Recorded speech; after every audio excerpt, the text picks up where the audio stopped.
तो आज हम एनोरेक्सिया नर्वोसा को डिस्कस करेंगे। तो एनोरेक्सिया नर्वोसा में अगर हम इस वर्ड्स को अगर समझे सबसे पहले, तो एनोरेक्सिया का मतलब है लॉस ऑफ एपेटाइट। ठीक है, विदाउट एपेटाइट मीन्स भूख का न लगना, और नर्वोसा मीन्स मेंटल डिसऑर्डर।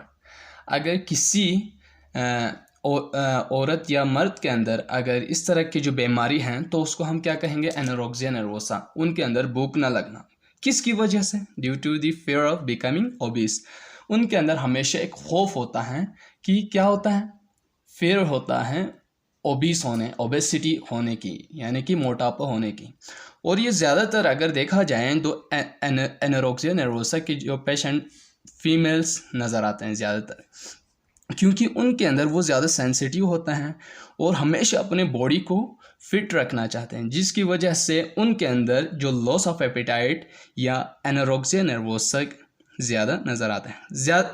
और ये ज़्यादातर उन फीमेल्स में ज़्यादा नज़र आता है जो कि 12 to 21 ईयर्स के होते हैं। ठीक है, जो ही प्यूबर्टी उनके अंदर स्टार्ट होता है तो तब से ही ये एनोरेक्सिया नर्वोसा की जो डिसऑर्डर हैं ज़्यादातर फीमेल्स के अंदर स्टार्ट होता है। और इसकी एक और जो एनोरेक्सिया नर्वोसा की जो अलामत है वो क्या है, यहाँ पे वो हमेशा अपनी बॉडी को एबनॉर्मल वे में देखता है। जब भी शीशे में अगर अपनी बॉडी को देखें तो वो यूँ समझते हैं कि मेरा बॉडी फिट नहीं है। ये उनकी मेंटल क्या है, डिसऑर्डर है। उनकी मेंटलिटी ही ऐसे बनते हैं जिसकी वजह से क्या होता है, वो अपने बॉडी को एक प्रॉपर वे में नहीं देख पाते हैं। ठीक, अब उसकी वजह से वो लोग क्या करते हैं, जो स्किप मील यानी कि खाना नहीं खाते हैं। फॉर एग्जांपल सुबह नाश्ता किया, उसके बाद दोपहर का खाना भी नहीं खाते, रात का खाना भी नहीं खाते। क्यों? क्योंकि उनके अंदर खौफ होता है किस चीज़ का, ओबेसिटी यानी मोटा होने का। ये खौफ उनके अंदर एक डिसऑर्डर कॉज करते हैं। उस डिसऑर्डर को हमने क्या नाम दिया, एनोरेक्सिया नर्वोसा। अब अगर हम इसकी कॉज की बात करें, जो एनोरेक्सिया नर्वोसा है उसकी कॉज की बात करें तो there is no specific cause. इसकी कोई स्पेसिफिक कॉज नहीं है, लेकिन कुछ थिंकिंग पैटर्न हो सकते हैं, उनकी थिंकिंग या उनकी जो एनवायरमेंटल फैक्टर्स, ठीक हैं, जहाँ पे वो लोग रहते हैं। जिस तरह हमने बुलिमिया नर्वोसा के अंदर डिस्कस किया, ठीक है, बुलिमिया नर्वोसा के अंदर हमने डिस्कस किया था कि उनकी जो थिंकिंग पैटर्न और एनवायरमेंटल फैक्टर्स, जहाँ पे ज़्यादातर स्मार्ट लोगों की या फिटनेस के हवाले से या मोटापे के हवाले से ज़्यादा बात करते रहते हैं, तो उन सोसाइटीज़ के अंदर ज़्यादातर आपको इस तरह के जो पेशेंट एनोरेक्सिया नर्वोसा की पेशेंट्स नज़र आते हैं, देखने को मिलते हैं वहाँ पे। अब यहाँ इसकी अगर सिम्टम्स की अगर हम बात की जाए तो उनके अंदर ये सिम्टम्स, सबसे पहला जो सिम्टम्स आपको ये नज़र आएंगे, उनके अंदर भूख होने के बावजूद वो लोग क्या खाना नहीं खाते।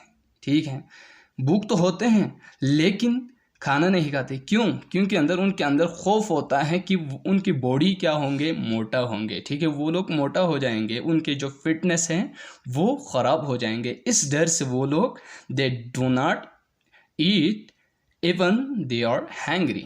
वो लोग खाना नहीं खाते हैं भूखा होने के बावजूद। ठीक, अब जिसकी वजह से उनके अंदर क्या होगा, बोन्स उनके कमज़ोर होंगे, उनके मसल्स हैं वो क्या हो जाएंगे, कमज़ोर हो जाएंगे। क्यों? क्योंकि जब खाना नहीं खाते हैं तो उनके हड्डी है, मसल्स है, उनको काम करने के लिए एनर्जी चाहिए। अब वो एनर्जी नहीं मिलते हैं, ठीक है, जिसकी वजह से वो क्या हो जाता है, कमज़ोर हो जाता है। दूसरा, जो एनोरेक्सिया नर्वोसा की जो मेन जो सिम्टम्स हैं वो क्या है, हमारे पास थिनिंग हेयर एंड नेल। जो बाल है वो क्या हो जाते हैं, पतले हो जाते हैं, यानी कि बाल भी गिरना स्टार्ट होते हैं और जो बाल भी टूटना स्टार्ट होते हैं। इसके साथ साथ जो नेल हैं वो भी आसानी से ब्रेक डाउन होना स्टार्ट होते हैं। ठीक, और वो जो एनोरेक्सिया नर्वोसा के जो पेशेंट हैं वो हमेशा अपने जो बॉडी की जो साइज़ हैं ओवर एस्टिमेट करता है हमेशा। वो हमेशा ये सोचते हैं कि मेरे जो बॉडी की जो वेट है वो ज़्यादा है या मेरा बॉडी ज़्यादा मोटा है, ठीक है। अगर रियल सेंस के अंदर अगर हम देखा जाए जो एनोरेक्सिया नर्वोसा के पेशेंट के अंदर, पेशेंट की बॉडी को अगर रियल में देखा जाए तो 15% अप्रोक्सीमेटली 15% जो नॉर्मल जो लोग होते हैं उनके जो बॉडी वेट से उनके गिरे हुए होते हैं, ज़्यादा उनके बॉडी थिन होते हैं, लेकिन वो हमेशा क्या सोचते हैं कि अपने बॉडी क्या है, मोटा है, बॉडी फिट नहीं है, हमेशा एबनॉर्मल वे में देखते हैं।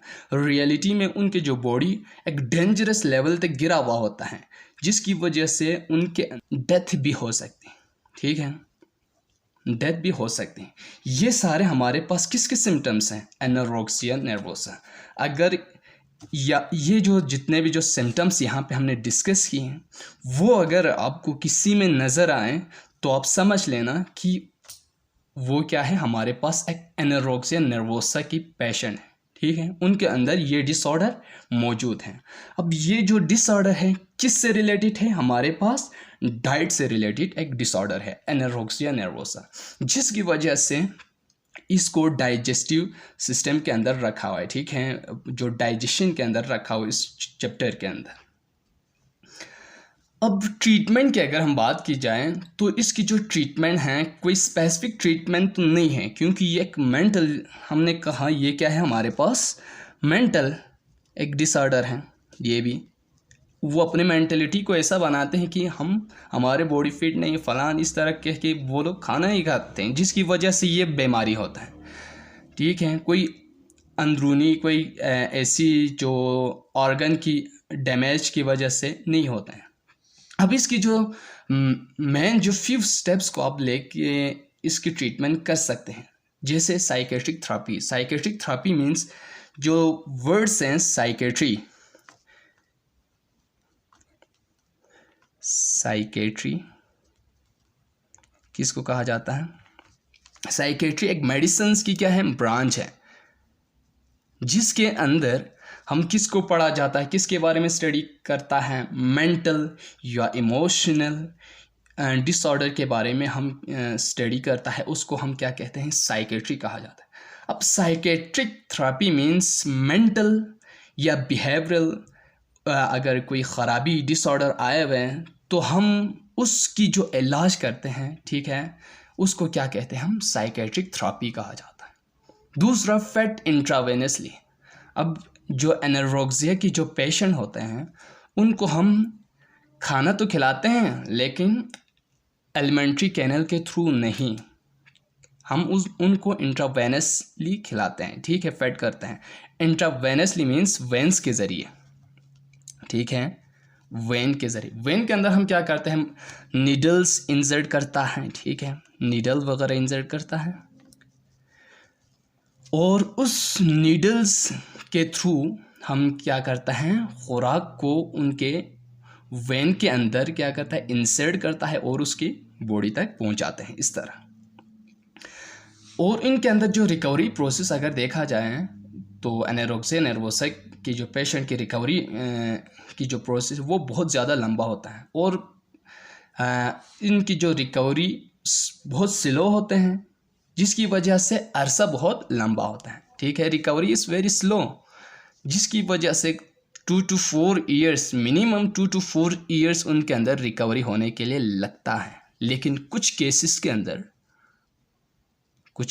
अंदर क्या होता है, इससे भी ज़्यादा लग सकता है, ठीक है। और इस तरह के जो एनोरेक्सिया नर्वोसा की जो पेशेंट के अंदर हमेशा जो सेक्सुअलिटी है की जो करैक्टर्स हैं उनकी चैलेंजेस को, ठीक है, मेंस्ट्रुएशन को सही से उनका सामना नहीं कर पाते हैं एनोरेक्सिया नर्वोसा की जो पेशेंट्स हैं। जो सेक्सुअलिटी के दौरान या प्यूबर्टी के दौरान जो मुश्किलात आते हैं उनको सही से कोप नहीं कर पाते हैं। सो ये थी आज की हमारी जो सिंपल सी टॉपिक। नेक्स्ट लेक्चर तक के लिए मुझे इजाज़त दीजिए। अल्लाह हाफिज़।